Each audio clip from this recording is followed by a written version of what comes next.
Share my screen. Okay. Here we go again.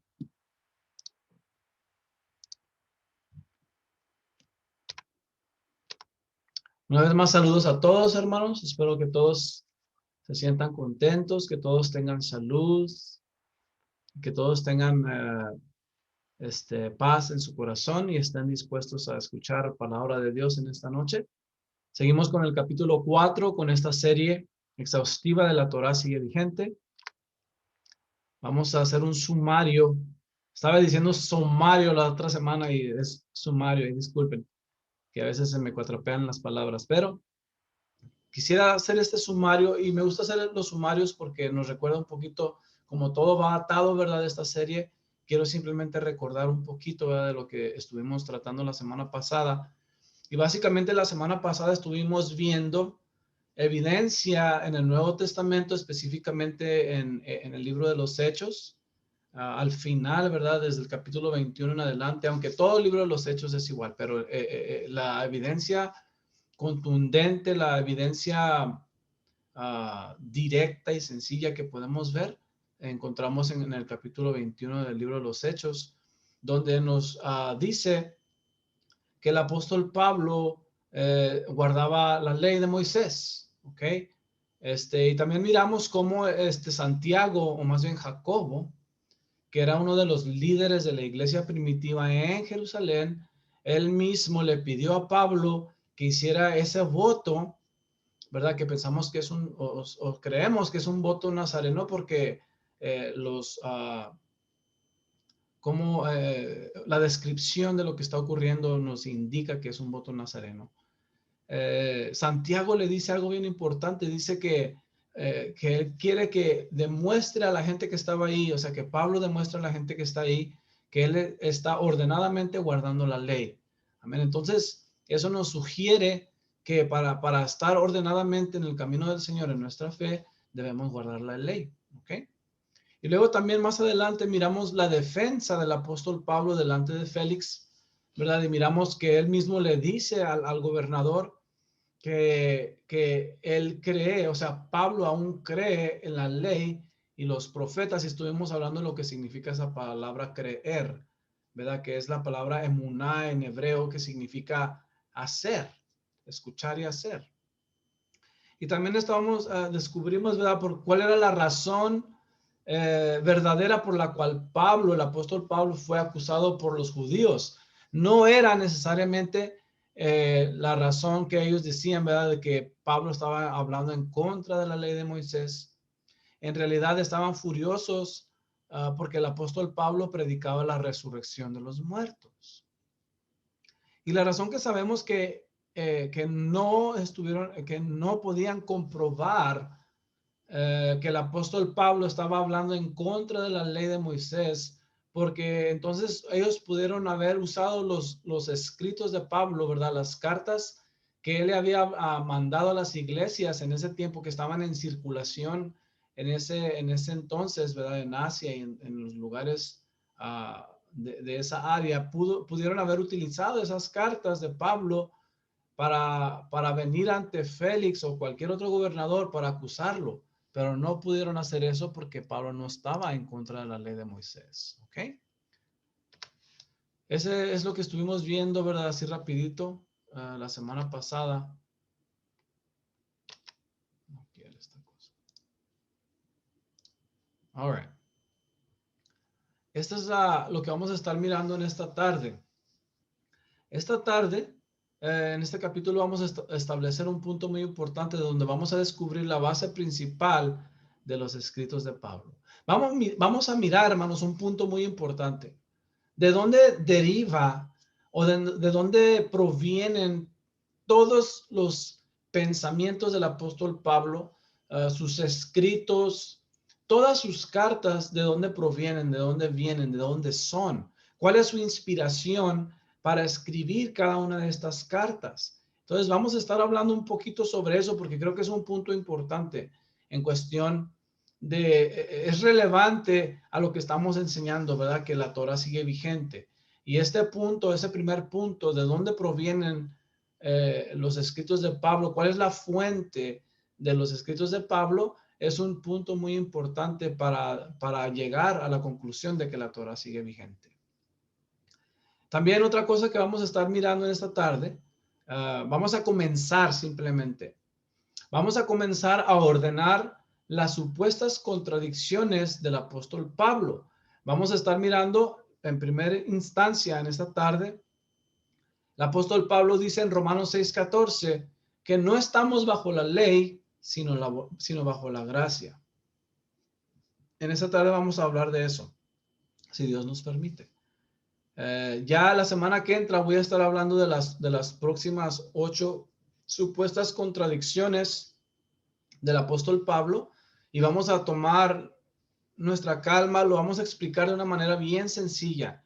Como les digo anteriormente, no quiero meter griego y hebreo y comentarios de tal y fulano y tal y tal y tal. Simplemente con la misma Reina Valera 1960 vamos a tratar de ordenar estas supuestas contradicciones, ¿verdad? Y la razón, como les digo anteriormente, es porque la gente, ¿verdad? Con quienes tenemos más comunicación, como nuestros hermanos, ¿verdad? Nuestra familia, nuestros amigos, no hay tanta necesidad, no digo que no es importante, pero en cuestión de explicar a la gente sencillamente estas supuestas contradicciones, vamos a utilizar los mismos versículos que ellos mismos utilizan, porque después no vamos a poder hablar de ellos. Vamos a estar mirando la ley no se basa en la fe, dice el apóstol Pablo en Gálatas 3:12. La ley no se basa en fe. Qué curioso, ¿verdad? Vamos a estar mirando eso. Luego vamos a mirar, Cristo nos redimió de la maldición de la ley. All right? Porque la gente piensa que la ley de Moisés es una maldición. Qué curioso. Dice el apóstol Pablo en Romanos 3:20, por las obras de la ley, ningún ser humano será justificado delante de él. Baby. 1 Corintios 7:19 y Gálatas 5:6 dicen, la circuncisión nada es. Qué interesante, ¿verdad? Todas estas sentencias, estas oraciones que estamos leyendo son contradictorias a toda la escritura, en realidad, a todo el Antiguo Testamento. Dice en Gálatas 4:9 al 10, dice que la ley nos esclaviza. La ley no se basa en la fe en Gálatas 3:12. Bueno, ya lo vamos a mirar, ya lo vimos arriba, lo voy a quitar ese. Justificados por la fe o justificados por las obras. Esas son las cosas que vamos a estar mirando y un poquito más después, ¿ok? Eso simplemente es como una base lo que estamos formando. Es una base fundamental de lo que estamos enseñando. Otra base fundamental es lo que les acabo de mencionar, ¿verdad? ¿De dónde provienen todos los pensamientos del apóstol Pablo, ¿verdad? En sus epístolas, ¿de dónde provienen? ¿De dónde vienen? ¿Por qué? ¿Cómo escribe el apóstol Pablo? ¿En qué se está basando ¿dónde se está basando su doctrina, básicamente? Dice, increíblemente, la base fundamental del apóstol Pablo es la ley de Moisés y los profetas. Desde el principio de su ministerio hasta el fin, antes de su ejecución en Roma, Pablo predicó la palabra de Dios hasta su muerte. Pero examinemos lo que dice al final del libro de los Hechos de los Apóstoles. Dice, Hechos 28, 23 al 24. Dice, habiéndole fijado un día, en gran número vinieron a él a donde se alojaba. Desde la mañana hasta el atardecer, les exponía y les daba testimonio del reino de Dios. Entonces, él está predicando a un grupo de personas, ya estando él en Roma, ¿verdad? Estando él encarcelado, vivía en una casa y había gente que conocía de Pablo y iban, ¿verdad? Para escucharle. Iban para escuchar su predicación, ¿verdad? Y les exponía y les daba testimonio del reino de Dios. Noten esa expresión. Les exponía y les daba testimonio del reino de Dios. persuadiéndoles acerca de Jesús, partiendo de la ley de Moisés y de los profetas. Algunos quedaban convencidos por lo que decían, pero otros no le creían. Esto, hermanos, es muy importante, ¿verdad? Porque estamos mirando, obviamente en aquel entonces, en ese momento, aún no existía el Nuevo Testamento como nosotros lo conocemos. El apóstol Pablo entonces se respaldaba al 100% en la ley de Moisés y en los profetas para predicar y dar testimonio del reino de Dios. ¿Qué somos nosotros, Ministerio Reino de Dios? Entonces, Pablo, dentro de la ley de Moisés y de los profetas, encontramos el reino de Dios. Amén. ¿Qué es lo que vino a predicar Jesús? El reino de Dios. ¿Cuál es la función de un discípulo de Jesús hoy en día? Predicar el reino de Dios. Amén. Todo se trata del reino de Dios y curiosamente dice que él utilizaba, empezando desde la ley de Moisés y todos los profetas, para hablar del reino de Dios y persuadiendo a la gente acerca de Jesús. Imagínense, ¿cuántos de nosotros tenemos la capacidad de evangelizar, por decir así, a la gente utilizando simplemente el Antiguo Testamento? Muchos de nosotros no. Amén. Pero el apóstol Pablo, diestro en las Escrituras, utilizaba, y no solamente Pablo, todos los discípulos de Jesús en ese entonces, como por ejemplo Esteban, Felipe. ¿Se acuerdan Felipe cuando le estaba predicando al eunuco? Él estaba utilizando Isaías 53, amén, que habla del siervo sufriente, hablando de Yeshua, de Jesús. Entonces, hermanos, imagínense, nosotros no estuviéramos aquí si no hubiera sido por la predicación del apóstol Pablo, ¿verdad? A la región, dice que él predicaba a todo el mundo, básicamente, ¿verdad? Pero ellos simplemente utilizaban el Antiguo Testamento, o como lo conocemos nosotros, el Antiguo Testamento es lo que ellos utilizaban, ¿verdad? Para persuadir a la gente del Mesías, de Jesús, utilizando simplemente la ley de Moisés y los profetas. Ok. Como les decía, el Nuevo Testamento no existía, entonces ellos utilizaban el Antiguo Testamento solamente para enseñar a los judíos y gentiles el ministerio de Cristo. ¿Cómo fíjense en esta pregunta, cómo nos podemos atrever a decir que el Antiguo Testamento ya no está vigente, siendo que dentro de sus páginas, cada letra, cada renglón contiene la existencia de nuestro Salvador? Es un error, hermanos, tan grande pensar que el Antiguo Testamento, específicamente la ley de Moisés, ¿verdad? Ya no nos pertenece. Estamos deshaciéndonos de una parte del corazón de Dios. Nos estamos deshaciendo de una gran parte del ministerio de Yeshua. ¿Cómo pensaba Jesús?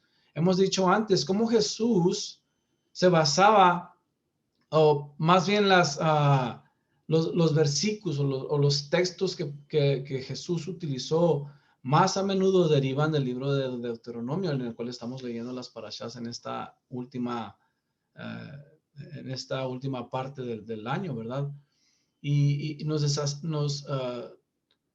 destruiríamos tanta información tan importante en nuestra vida, porque como les decía antes, aún la ley de Moisés tiene poder para resistir a Satanás, nos revela el corazón de Dios, nos revela lo que Jesús iba a llevar a cabo en su ministerio, en su vida, ¿verdad? Como por ejemplo todas las fiestas que miramos en Levítico, todas ellas hablan de Jesús.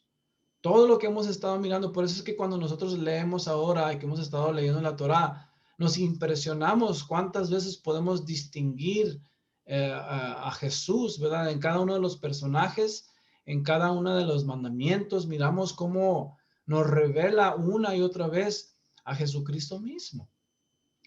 Tomemos, por ejemplo, el Salmo 119. Espero que todos hayan leído el Salmo 119. Es el capítulo más largo de la Biblia. Es un salmo hermoso. Pero este Salmo 119, hermanos, en realidad es habla o de la manera que está distribuido, se trata del alfabeto hebreo, el Aleph y el Tav. O sea, para nosotros el alfabeto es de la A a la Z en español, ¿verdad? En griego es el alfa y la omega. Pero en cuestión del alfabeto hebreo, es el Aleph y el Tav. Y cada una de esas porciones del Salmo 119 contiene 22 unidades, ¿verdad? De 8 versículos cada uno, ¿verdad? Y cada uno de ellos utiliza una letra del alfabeto. O sea, hay 22 letras del alfabeto hebreo y en el Salmo 119 vas a mirar desde el Aleph hasta la Tav. Y cada 8 versículos es una letra dentro del alfabeto hebreo. Y lo importante de todo esto, de este Salmo 119, es que nos hace recordar de lo que Jesús dice en Apocalipsis 21:6. Jesús dice, yo soy el alfa y la omega, como les acabo de mencionar. Eso es griego. El alfa y la omega es el alfabeto griego. Entonces, él dice, él es el principio y el fin, yo soy el alfa y la omega. Pero en hebreo, en Isaías 44:6, él nos dice, Dios dice que él es el Aleph y el Tav, el alfa y la omega, es lo mismo. Amén. Entonces, lo que realmente está diciendo este Salmo 119, habla específicamente de la ley de Moisés. Habla de la perfección de la ley, habla de qué tan maravillosa es la ley de Dios. Nos dice que es la luz, nos dice que es nuestra guía. Tantas hermosuras, hermanos, se encuentran en el Salmo 119, refiriéndose específicamente a la ley de Moisés, siendo que esa ley de Moisés en realidad es Yeshua mismo. El Aleph y el Tav, porque él es el Aleph y el Tav. Entonces, este Salmo 119 específicamente está hablando de la ley de Moisés, pero detrás de lo que se está escribiendo está hablando en realidad de Jesús mismo. ¿Ok? Y entonces yo no entiendo cómo la gente, ¿verdad? A nuestros amigos cristianos o no cristianos, ¿verdad? A quien sea, pueden leer el Salmo 119 y cómo es que lo van a poder aplicar si está hablando específicamente de la ley de Moisés. ¿Cómo pueden ellos mentirse a ellos mismos de los salmos? Porque todos los salmos hablan de la ley de Moisés, de la ley de Dios, de la Torá. Entonces, a mí se me hace difícil que la gente pueda leer esto, ¿verdad? Como les digo, el Salmo 119 siempre me recuerdo de un versículo, creo que es el versículo 25, dice, malditos los que se apartan de la Torá de Dios. Malditos. ¿Ok? En ese mismo Salmo 119. Entonces, no podemos decir, hermanos, o cómo podemos decir que que la Torá ha sido destruida, que ha sido abolida de ninguna forma. Ese es el mismo, no sé por qué salió doble. Ok, el Salmo 119 estaba hablando de la perfecta ley, pero se refiere a Jesús, como ya les mencioné. Sería correcto deshacernos de la perfección. Sería un buen pensamiento pensar que la Torá, siendo que es perfecta, que tiene tantos beneficios, que nos lleva a la sabiduría y la inteligencia, según lo que estuvimos mirando el sábado pasado, que si estamos diciendo que Dios se deshizo de la perfección, entonces, ¿qué nos queda? ¿Qué más nos queda? O sea, ¿cómo podemos decir que la perfección ya no existe, ya no es para nosotros? Siendo que todo la Torá misma dice que la palabra de Dios es perfecta, incluyendo los salmos y otros proverbios y todo a través del Antiguo Testamento. Obviamente no sería correcto decir eso. Decir que, o minimizar, estamos minimizando el Antiguo Testamento, por eso mucha gente ya ni siquiera lo lee. O si lo lee, simplemente por encima, ¿verdad? Lee y piensa que son muy bonitas historias y todo esto y que ya no nos aplica. pero nos estamos deshaciendo de cosas muy importantes al decir que el Antiguo Testamento ya no es para nosotros. ¿Alguna vez te has preguntado por qué se le llama Antiguo Testamento? ¿Quién le puso ese nombre? Ciertamente no fueron los judíos. Ellos le llaman Kitvei HaKodesh, escritos de santidad o sagradas escrituras. Yo mi idea, siempre he pensado que la Biblia en realidad no se debió hablar, no se debió haber llamado Biblia, sino más bien sagradas escrituras, ¿verdad? Pero bueno, yo no tengo jurisdicción sobre todas esas cosas, pero simplemente se los doy de tarea, ¿verdad? ¿Quién le puso Antiguo Testamento al Antiguo Testamento? Ok. Al comienzo de esta sección, señalamos que el apóstol Pablo siempre utilizó las Sagradas Escrituras, desde Génesis a Malaquías, como su base principal de su doctrina y enseñanzas. Imagínense, hermanos. Imagínense que abolimos la ley de Dios, que todo el Nuevo Testamento ya quedó deshecho, ya no existe, ya no es para nosotros. Vamos a sacarlo, ¿ok? Vamos a sacar el Antiguo Testamento desde el momento en que Jesús muere, digamos así, resucita. Digamos que ya el Antiguo Testamento ya no es válido, ya no tiene ninguna importancia. ¿Qué pudiéramos esperar del Nuevo Testamento, pues? ¿Qué haríamos con el Nuevo Testamento? ¿Cómo surgiría el Nuevo Testamento si ya el Antiguo Testamento ya no es para nosotros? ¿Qué utilizarían los escritores del Nuevo Testamento? ¿Qué utilizaría el apóstol Pablo para dar sus explicaciones, sus sermones, toda su doctrina, hermanos? Yo me imagino que si pudiéramos extraer todas las referencias del Antiguo Testamento que existen hoy en día en el Nuevo Testamento, ¿qué sucedería si hiciéramos eso? Yo me imagino que nos quedarían simplemente como unas 10 a 20 páginas. Porque el apóstol Pablo, hermanos, en sus explicaciones, en cada una de sus epístolas, utiliza una referencia del Antiguo Testamento. De algún modo u otro, directamente o indirectamente. Toda la enseñanza absolutamente del apóstol Pablo y todos los escritores del Nuevo Testamento utilizaron referencias directas del Antiguo Testamento para usar o fundar su doctrina de algún modo u otro.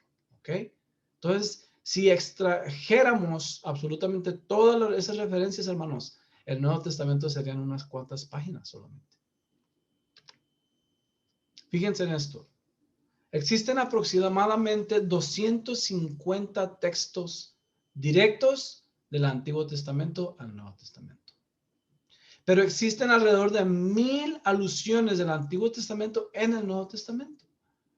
Esto es solamente una idea, pero el punto es este. Si el Antiguo Testamento ya no es aplicable en nuestras vidas, ¿por qué pues los escritores del Nuevo Testamento se apoyan completamente en la doctrina de Moisés y los profetas? La siguiente tabla es un ejemplo que nos ayudará a visualizar este punto. En ninguna forma es una lista exhaustiva. Existen muchos ejemplos, pero el enfoque es la epístola a los romanos. Fíjense. Fíjense la tarea que me puse a investigar. Ustedes la pueden hacer si tienen una Biblia en su teléfono. Si ustedes miran, ¿verdad? En sus teléfonos, en cualquier aplicación, o en la mayoría de las aplicaciones, diría yo, existen como unas letras en paréntesis en cada uno de los versículos, ¿verdad?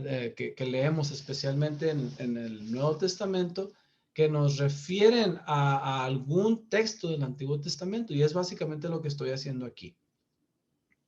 Romanos 7:7, bueno, sería buena idea leerlo, ¿verdad? Aunque es que no quiero tomar mucho tiempo en esto, simplemente quería dar una ilustración a lo que me estoy a lo que me estoy refiriendo. Denme un momentito, voy a abrir Romanos 7:7. Si lo pueden buscar también ustedes ahí en su casa para que vean lo que estoy hablando. Dice Romanos 7:7, ¿qué pues diremos? ¿Que la ley es pecado? De ninguna manera, al contrario, yo no habría conocido el pecado sino por medio de la ley, porque no estaría consciente de la codicia si la ley no dijera no codiciarás. Ahí está utilizando Éxodo 20:17 y Deuteronomio 5:21. Es una referencia directa en Romanos 7:7. ¿Se fijan? Entonces Pablo utiliza un ejemplo. Pablo está utilizando alguna referencia en el Antiguo Testamento para explicar a la gente a quienes le está hablando, a los lectores, ¿verdad? Está tratando de probar un punto y lo hace una y otra vez. Fíjense todas estas referencias en el libro de la epístola a los romanos del apóstol Pablo. 1, 2, 3, 4, 5, 6, 7. Siete veces, hermanos, por lo menos, ¿ok? Y les digo, es simplemente un ejemplo bien pequeñito. Y utiliza todos estos versículos del Antiguo Testamento específicamente, fíjense lo que me enfoqué más. Como pueden mirar, está Éxodo, Deuteronomio, Éxodo, Levítico, Deuteronomio. Lo que estaba utilizando, no estaba utilizando referencias del Tanaj, o sea, es decir, de los profetas, simplemente de la ley de Moisés, simplemente de la Torá. Todas estas veces, en 1, 2, 3, por lo menos 4 capítulos, ¿verdad? Del libro de los Romanos, el apóstol Pablo utiliza estas referencias directas de la ley de Moisés. Amén. Qué interesante, ¿verdad?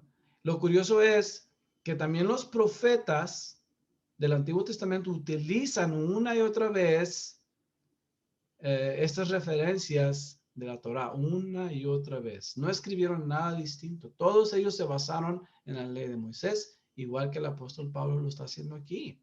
Imagínense si removemos pues el Antiguo Testamento y decimos que ya no es válido, entonces ¿de dónde sacó toda esta información el apóstol Pablo?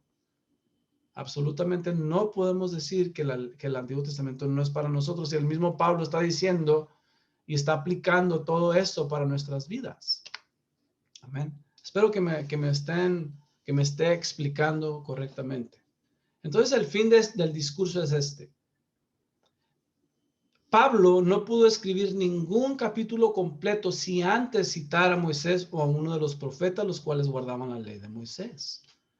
Para enfatizar el punto de esta sección, todo el Nuevo Testamento escrituralmente está fundado sobre la ley de Dios, que es la Torá.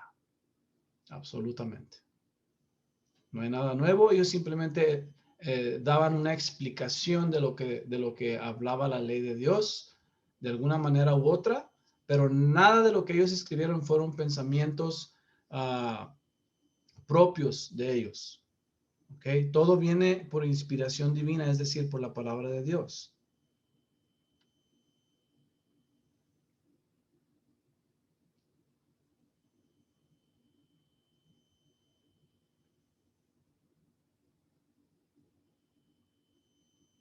Okay.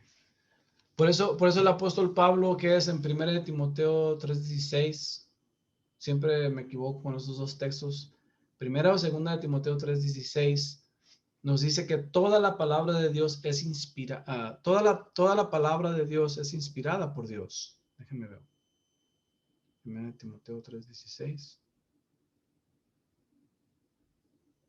No, es 2 Timoteo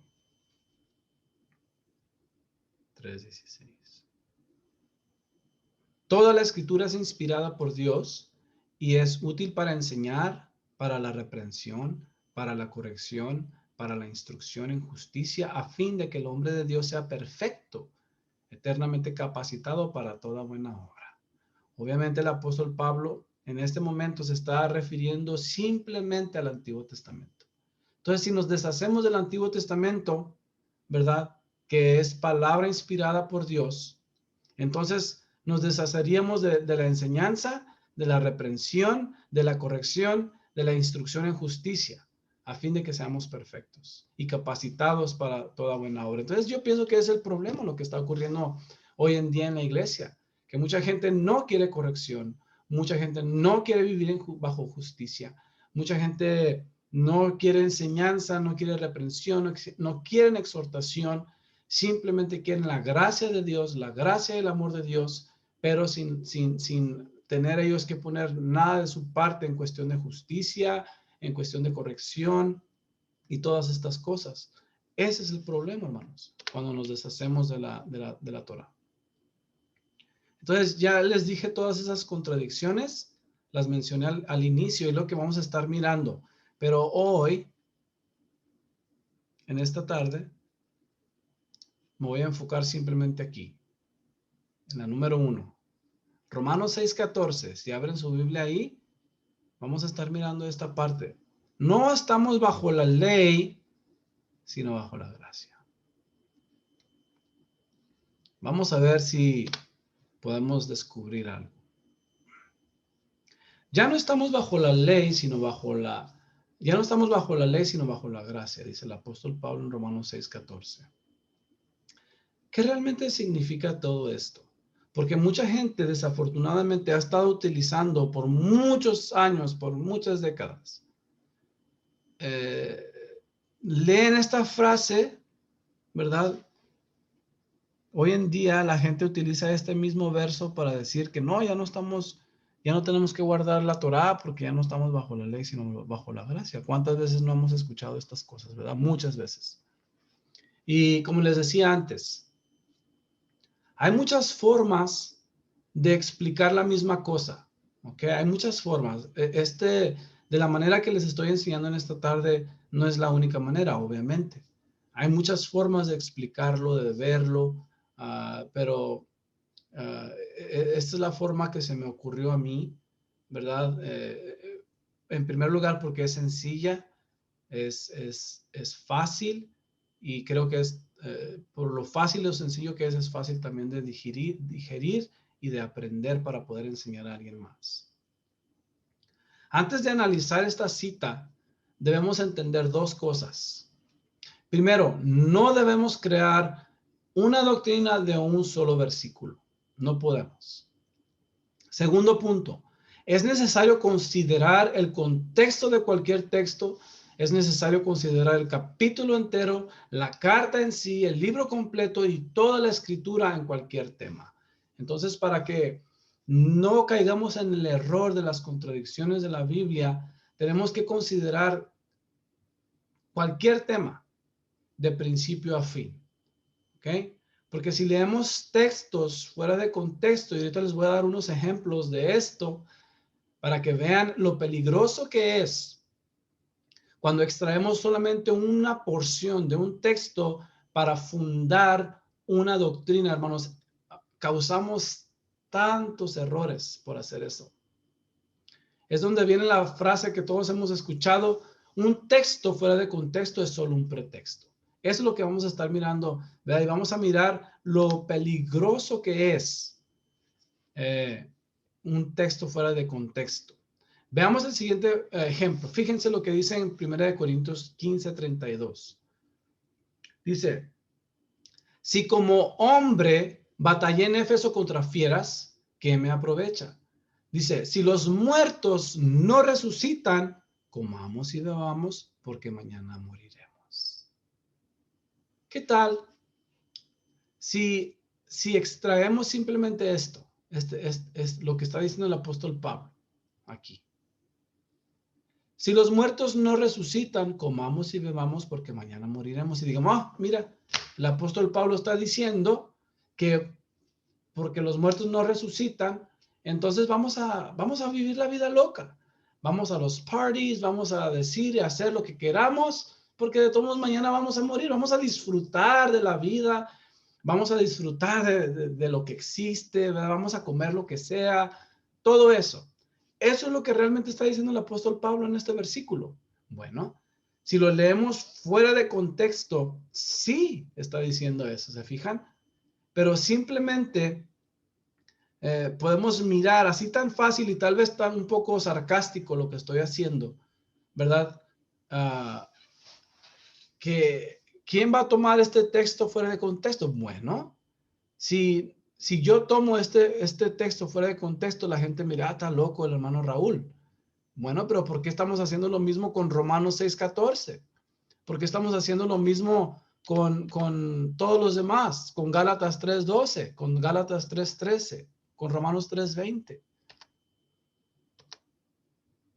Ese es el peligro, hermanos, que existe cuando tomamos un texto fuera de contexto y cuando establecemos una doctrina, ¿verdad? De un solo texto, de una porción de un texto o de un texto solo. Amén. Entonces Pablo no está diciendo, hermanos, por favor entiendan, es simplemente un ejemplo. El apóstol Pablo no está diciendo que podemos vivir la vida loca como lo dice quien es Ricky Martin, yo creo. No es lo que está diciendo el apóstol Pablo, hermanos. Cuando leemos el contexto, él mismo dice, no, pero sabemos que los muertos sí resucitan. Entonces tenemos que vivir nuestra vida dignamente, ¿verdad? De la fe que hemos recibido. Entonces, fíjense en otro ejemplo así medio sencillo. ¿Qué dice Juan 3:17? Dice, porque no envió Dios a su Hijo al mundo para condenar al mundo, sino para que el mundo sea salvo por él. ¿Por qué menciono este texto? La razón que menciono este texto es que una vez, me acuerdo hace muchos años, hace como 7 años yo creo, una muchacha que es homosexual me dijo este versículo. Me dijo lo que dice Juan 3:17, que Jesús no vino a condenar al mundo, sino para que el mundo sea salvo por él. Entonces, por ende, ella pensaba o conforme a este versículo fuera de contexto, que ella puede hacer lo que sea. De todos modos, Jesús no la va a condenar, sino ella va a ser salva, sea lo que haga, piense lo que piense, diga lo que diga, no importa. De todos modos, el Señor no nos va a condenar, sino que Él nos va a salvar. Imagínense. Eso es lo que ella pensaba. Pero se le olvidó leer lo que dice en Juan 3:18. O sea, está tomando un versículo fuera de contexto para crear en su vida un pensamiento erróneo, donde la va a dirigir al error. ¿Se fijan?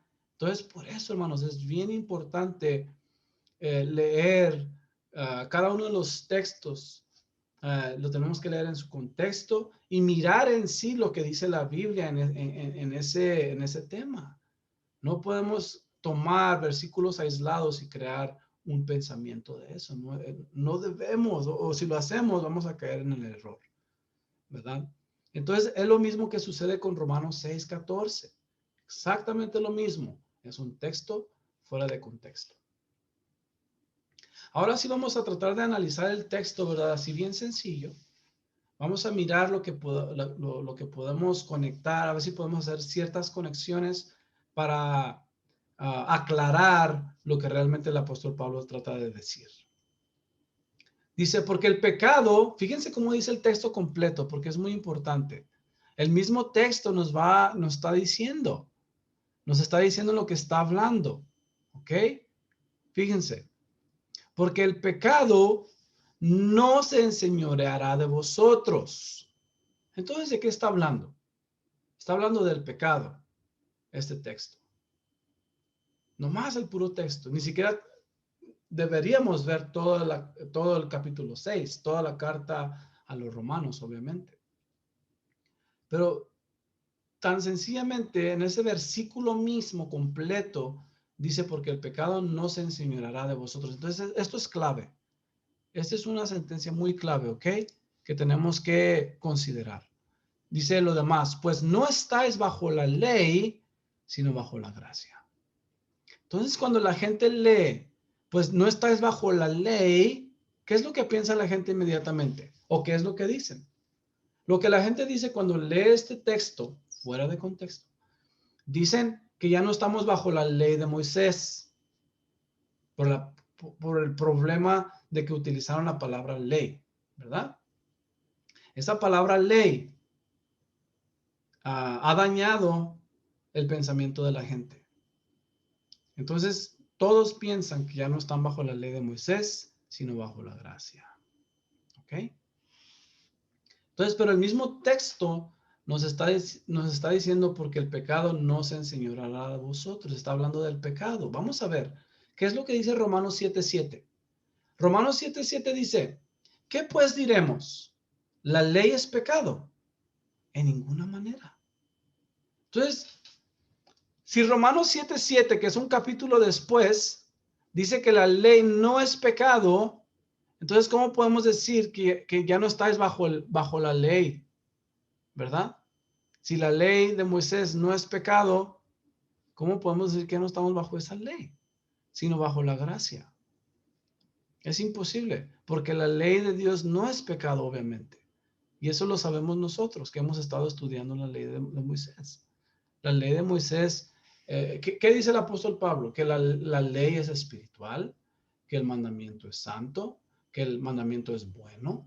¿Cómo puede ser que la ley es pecado? Obviamente, porque la gente está pensando que ya no estás bajo la ley porque la ley es pecado. La ley de Moisés es pecado, obviamente no. Eso sería un pensamiento totalmente equivocado, pero es como la gente lo mira, es como lo están leyendo. Están diciendo que ya no estamos bajo la ley, que es la ley de Moisés, que es pecado, pero no es lo que está diciendo el apóstol Pablo. Vamos a mirar un poquito más adelante, si esto me permite, continuar. En primer lugar tenemos que considerar algo, Tenemos que considerar, hermanos, que en esta epístola a los romanos, el apóstol Pablo habla de 6 clases o tipos de leyes diferentes, que no necesariamente todas se tratan de la ley de Dios o de la Torá. Aquí está una lista. En Romanos 7:22, el apóstol Pablo está hablando de la ley de Dios. En Romanos 7:23 está hablando de la ley del pecado. Ahí lo menciona directamente, la ley del pecado. En el número 3, en Romanos 8:2 dice que la ley del pecado y de la muerte. Número 4, la ley del espíritu en Romanos capítulo 8. Luego, la ley de la fe en Romanos 3:27 y la ley de justicia en Romanos 9:31. Entonces, si leemos este texto, ya no estás bajo la ley. ¿A cuál ley se está refiriendo Pablo? De estas 6 leyes que miramos aquí, ¿de cuál de esas leyes tiene más sentido que está hablando el apóstol Pablo? ¿Acaso está hablando de la ley de la justicia? ¿Ya no estamos bajo la ley de la justicia? Entonces ya no tenemos que ser justos. ¿Ya no estamos bajo la ley de la fe? Ya no hay necesidad de fe. ¿Acaso ya no estamos bajo la ley del espíritu? Bueno, si unos quieren vivir así, ellos lo pueden hacer. ¿No tendría más sentido si el apóstol Pablo se está refiriendo a esto? ¿Ya no estás bajo la ley del pecado y de la muerte o la ley del pecado? O tal vez está hablando de la ley de Dios. ¿Ya no estás bajo la ley de Dios? ¿Ya no estaremos bajo la ley de Dios? Si estamos en el reino de Dios y decimos que Él es nuestro Dios, Él es nuestro Rey y que estamos en un reino, ¿acaso Dios no es el gobernante de todo el mundo, de todo el universo? Obviamente Él tiene leyes. Amén. Entonces, si ya no estamos bajo la ley de Dios, ¿bajo cuál ley entonces estamos? ¿Bajo la ley de los Estados Unidos? Con esto en mente, entonces vamos a preguntar, ¿cuál de las leyes se está refiriendo el apóstol Pablo en Romanos 6:14? Si la ley no es pecado, entonces así es como se debe de leer este versículo. Anoten. Porque el pecado no se enseñoreará de vosotros, pues no estáis bajo la ley del pecado, sino bajo la gracia. Amén. Y obviamente yo le añadí énfasis. Ya no estás bajo la ley del pecado. Yo le añadí esta porción, Solo para que sepan. Yo se lo añadí para establecer bien, más concreto y más fácil de lo que realmente está hablando el apóstol Pablo. ¿Cuál es la ley del pecado? Pues, miren, aquí podríamos hacer un sermón grandísimo y estar hablando de lo que es pecado y nos llevaría toda una vida, ¿verdad? Explicando lo que es. Pero vamos a mirarlo así bien sencillo. Dice el apóstol Pablo en Romanos 7:23, dice, pero veo en mis miembros o en mi carne, en mi cuerpo, una ley diferente que combate contra la ley de mi mente y me encadena con la ley del pecado que está en mis miembros. Entonces, ¿cuál es la ley que está en los miembros del apóstol Pablo? La ley del pecado. Obviamente, tendríamos que leer, y les recomiendo que lean Romanos capítulo 8, donde el apóstol Pablo está haciendo un contraste entre la ley del pecado y la ley del espíritu. Amén. Vamos a leer en sí. Si me acompañan a Romanos capítulo 8, verso 1 al 8, el inicio.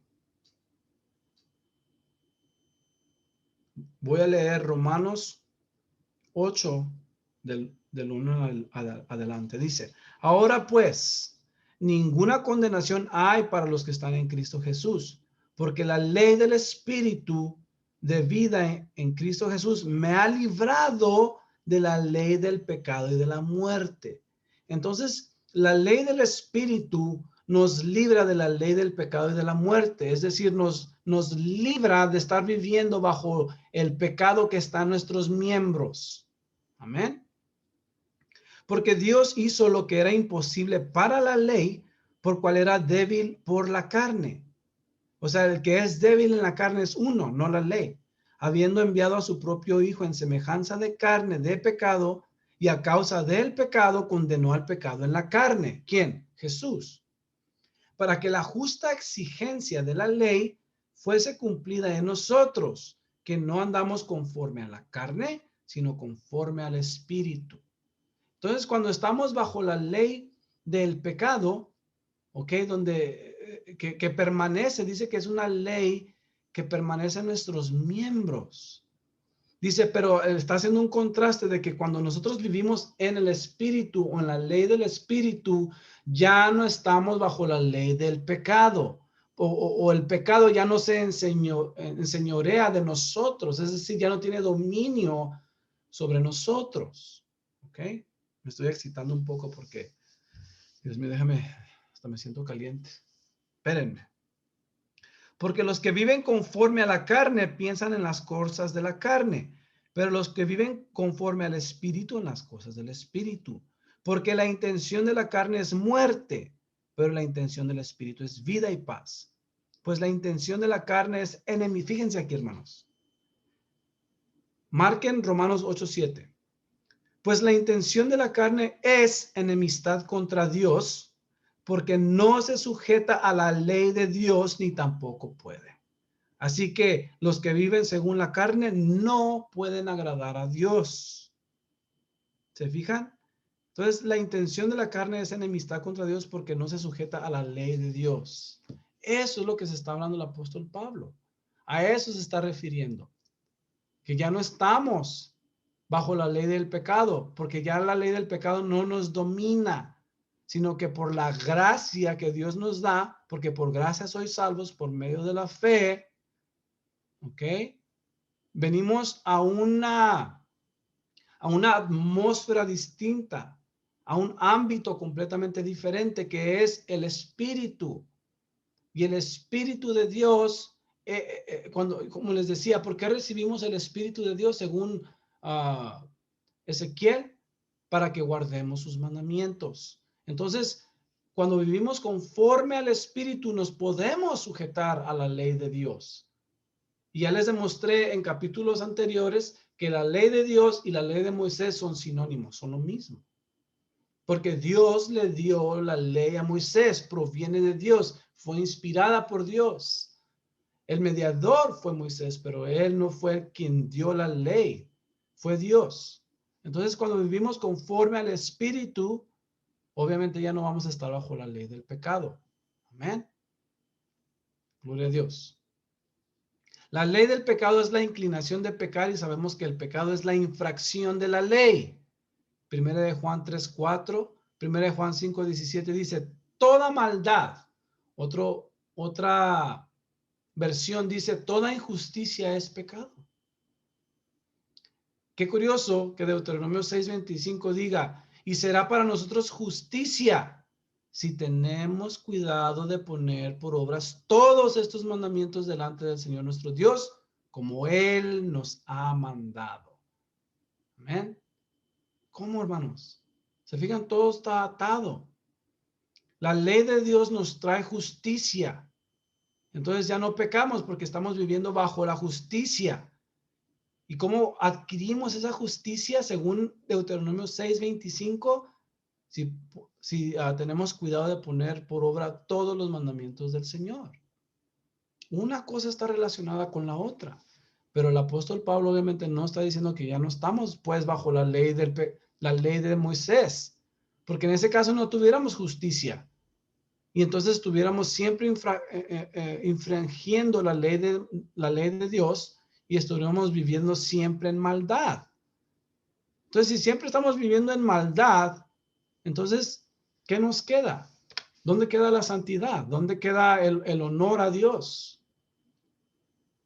Esto es tremendo, ¿verdad? El pecado es contra la Torah, obviamente. Dice Isaías 43:24. ¿Quién entregó a Jacob al saqueador y a Israel a los despojadores? ¿Acaso no fue el Señor contra quien hemos pecado? Ellos no quisieron andar en sus caminos ni obedecieron su ley. ¿Qué estamos diciendo? Dice que Israel pecó contra Jehová, contra Dios el Señor, porque no quisieron andar en sus caminos ni obedecieron su ley. Y esa palabra en Isaías 43:24 es Torah. Ok, búsquenla. Ley, aquí en este versículo es Torah. Les voy a dar otro ejemplo. Todo Israel ha transgredido tu ley. En Daniel también es Torah.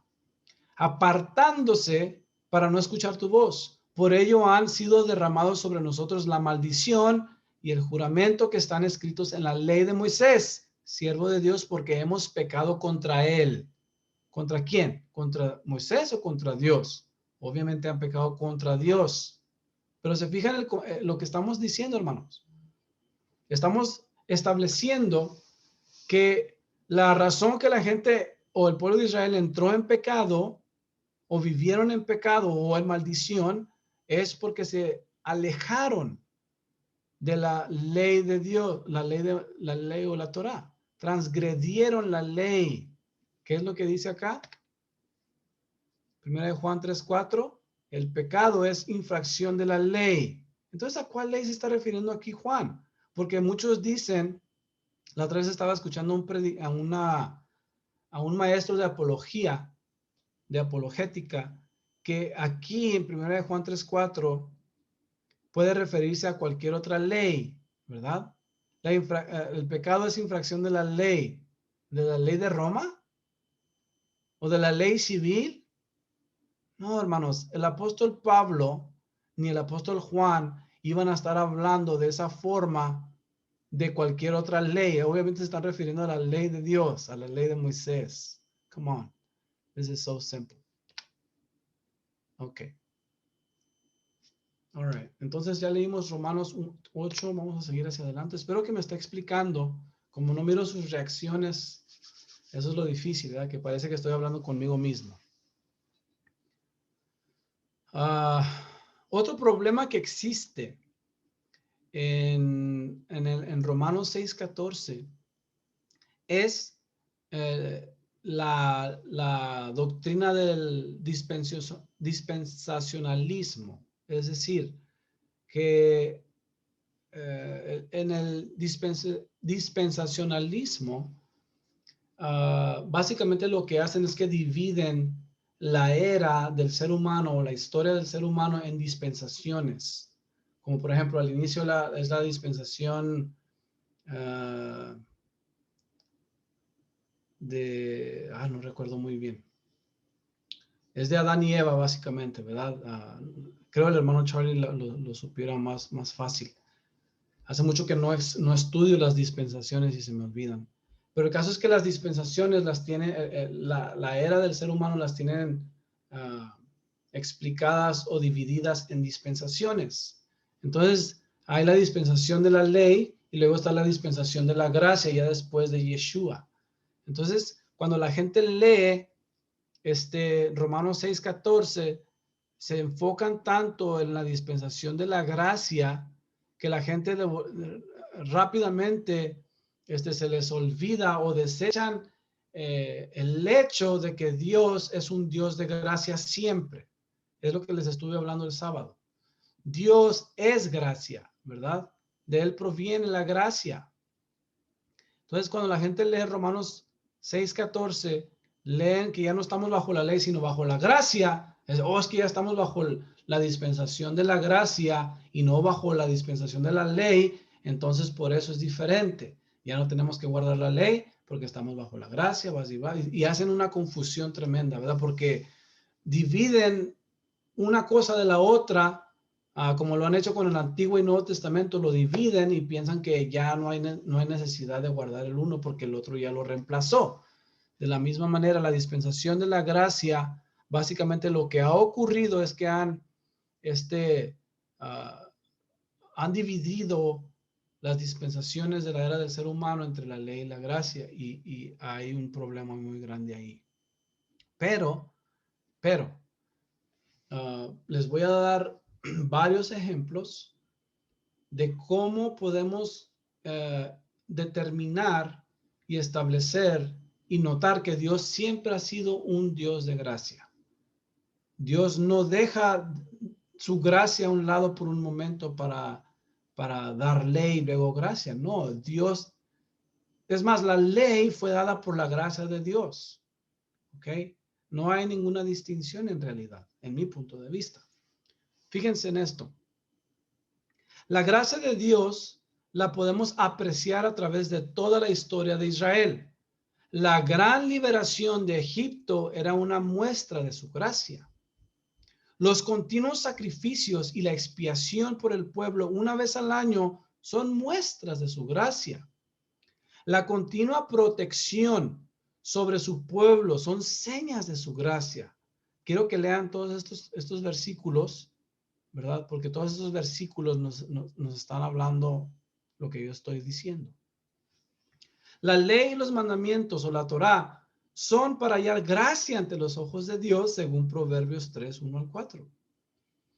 Isaías capítulo 30 escribe precisamente de la continua gracia de Jehová sobre su amado pueblo. Y la lista continúa, pero quiero concluir con este versículo. Dice, yo sanaré su rebelión, los amaré de pura gracia. ¿Cómo que Él va a sanar nuestra rebelión? Dice, y luego nos va a amar de pura gracia. Entonces, ¿había gracia entonces sí o no? Esto es en Oseas, que era un profeta bajo la ley de Moisés, bajo la ley de Dios. Entonces podemos ver una y otra vez la gracia de Dios, hermanos. Porque mi ira se apartó de ellos. Dios es un Dios de gracia y reconocemos que la demostración climática de su gracia es Jesús, quien es la gracia manifestada en carne, según Juan capítulo 1, verso 14. Amén. Entonces sí, obviamente Dios siempre ha sido un Dios de gracia. Él tuvo gracia para con Moisés, Él tuvo gracia para con Aarón, Él tuvo gracia para con Abraham. Pero el clímax de la gracia es la muerte de Yeshua en la cruz del Calvario. ¿Ok? Porque sabemos que por gracia es, pero siempre ha sido por gracia, como les dije, siempre ha sido por gracia. Entonces concluimos que ya no estamos bajo la ley del pecado, sino bajo la gracia. ¿Ok? Porque Jesús no vino a destruir su propia Torá. Él vino a destruir el pecado que se introdujo por causa de la desobediencia a sus instrucciones. Dice, el que practica el pecado es el diablo, porque el diablo peca desde el principio. Para esto apareció el Hijo de Dios, para deshacer las obras del diablo. Entonces, fíjense, Si Jesús vino a deshacer la Torá, entonces la Torá viene del diablo, porque dice que él vino a deshacer las obras del diablo, ¿verdad? Eso no tiene ninguna lógica, no tiene ningún sentido, no tiene ninguna referencia, hermanos, en ningún momento de la palabra. Jesús vino a deshacerse de las obras del pecado, de la muerte, del diablo, las obras malignas, ¿verdad? No de la Torá. Porque muchos piensan que Jesús clavó la Torá en la cruz. No, lo que él clavó fueron las maldiciones que iban en contra de nosotros. Eso es lo que Jesús clavó en la cruz. Después vamos a mirar ese versículo, porque en la Reina Valera 1960 destruyeron ese versículo, pero lo vamos a mirar después.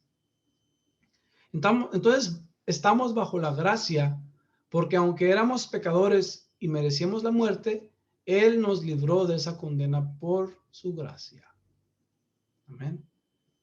Fíjense, hermanos, el mismo Abraham, que fue escogido para que Dios manifestara su pacto, ¿verdad?, con su pueblo. Dios escogió a Abraham. ¿Saben por qué lo escogió? Porque Abraham se lo merecía. Porque Abraham era el hombre más inteligente, el más fuerte. ¿Por qué? Dios escogió a Abraham para dar su pacto y lo hizo Dios por gracia. Simplemente, Dios lo escogió a él. Amén. No había ningún mérito. Entonces, esto es la conclusión, esto es el final de este capítulo. Espero que nos haya servido de algo. I'm going to stop recording.